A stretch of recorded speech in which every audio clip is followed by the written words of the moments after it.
महाराज आवत में हर से नहीं और नैनन नहीं सने और तुलसी वहां न जाइए चाहे कंचन वर्षय में। तो महाराज जब पहले बारात आती थी तो सभी स्वागत को जाते हैं। राजा हिमांचल ने भी अपने पाहुने रिश्तेदार लिए, स्वागत के लिए फूल माला लिया, बाल्टियों में शरबत भरा। अब इंसान की बारात तो थी नहीं, भूतों की बारात थी। महाराज सबका स्वागत किया रौरी अक्षर। और महाराज सबका जब स्वागत हुआ सबसे बाद में भूत भावन शंकर भगवान। अब इनका स्वागत कौन करे, इनके गले में माला कौन डाले, बुरा नहीं मानिए महाराज। उसी हिमांचल नगर में एक शेर सिंह नाम का व्यक्ति था, बोले कोई नहीं जाएगा हम जाएंगे। सभी लोग डर रहे थे ना, मुंडों की माला, ततैया, बर्रैया, बिच्छी, बड़े बड़े सांप लिपटे, कोई न जावे। शेर सिंह बोला हम जाए।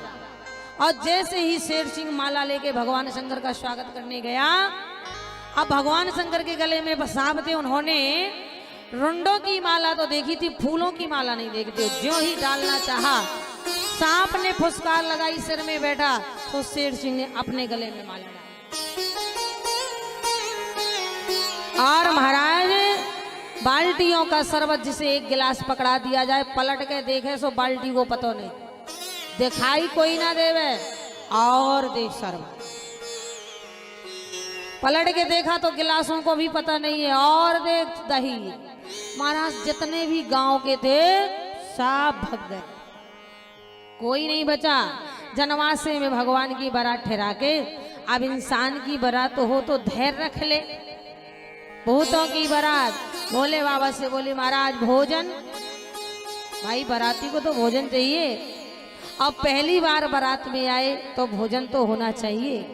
दूल्हा को दुल्हन मिलता है, पिता को दहेज मिलता है, बारातियों को केवल भोजन मिलता है। आज तो केवल एक ही फरमाइश है, आज इतने लाख रुपया, इतने को दहेज। आज के दूल्हा को बाप जाने का, मोड़ी के बाप में इतनी मानवता है कि भोजन दे देता है। यूपी में ऐसे एक बार दहेज की सब सारी शर्तें तैयार हो गई। बेटी का पिता भी बड़ा चतुर था, बोले महाराज एक लिस्ट बना दो। लिस्ट बनाई गई, लेकिन लड़का का पिता भूल गया, उसने कहीं ये नहीं लिखा कि भोजन भी होना चाहिए। सारे महाराज बारात पहुंची, पर भोजन के नाम पे कहीं एक गिलास पानी नहीं। दूल्हा का बाप मचल गया है भोजन व्यवस्था। लड़की का पिता बोला खबरदार महाराज, लिस्ट में सब कुछ लिखा है, आपके सिग्नेचर पड़े हैं, पर आपने कहीं ये नहीं लिखा कि भोजन भी देना चाहिए बारात को। बोलो तो महाराज। और पहले जब विवाह होता था तो दूल्हा का पिता यही कहता था, समझे कुछ देना या ना देना, पर मेरे बारातियों का ऐसा स्वागत कर देना, मेरे बारातियों का ऐसा स्वागत कर देना कि मेरे लड़के के विवाह के 10 साल बाद भी मैं निकल जाऊं तो लोग कहे भैया पटेल समझाना होना चाहिए तो तेरे जैसा। क्योंकि एक दिन का भोजन जिंदगी भर का वर्णन हो जाता है।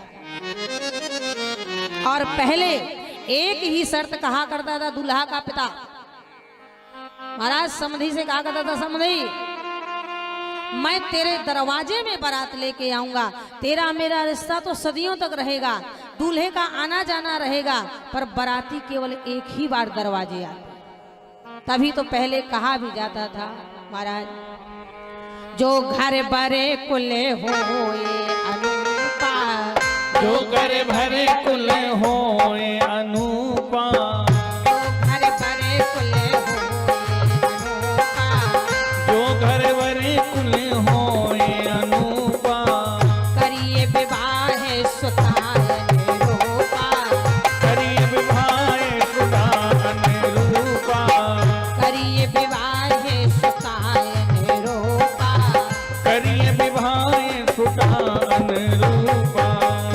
पहले कुल खानदान देखा जाता था, इज्जतदार लोग देखे जाते थे, पैसा को महत्व नहीं दिया जाता था। आज इसी प्रकार से महाराज यहाँ भोले बाबा की बारात जब पहुंची भोले बाबा के बराती भूत प्रेत पिशाच डंकने भोले बाबा से कहने लगे महाराज भोजन और नहीं मिला तो एक भूत बोला महाराज आपने ब्याह कहाँ कर लो। अपनी भाषा में कह रहा हो, क्या कह रहा है कि कहा भोले बाबा महाराज कहाँ कर लो ब्याह। बुंदेलखंडी में, अपन भी तो बुंदेलखंडी में लगे, यहाँ से सागर पास ही में होगा। हाँ पास ही में, वैसे नरसिंहपुर बुंदेल सागर में कोई दूर नहीं लगा हुआ है।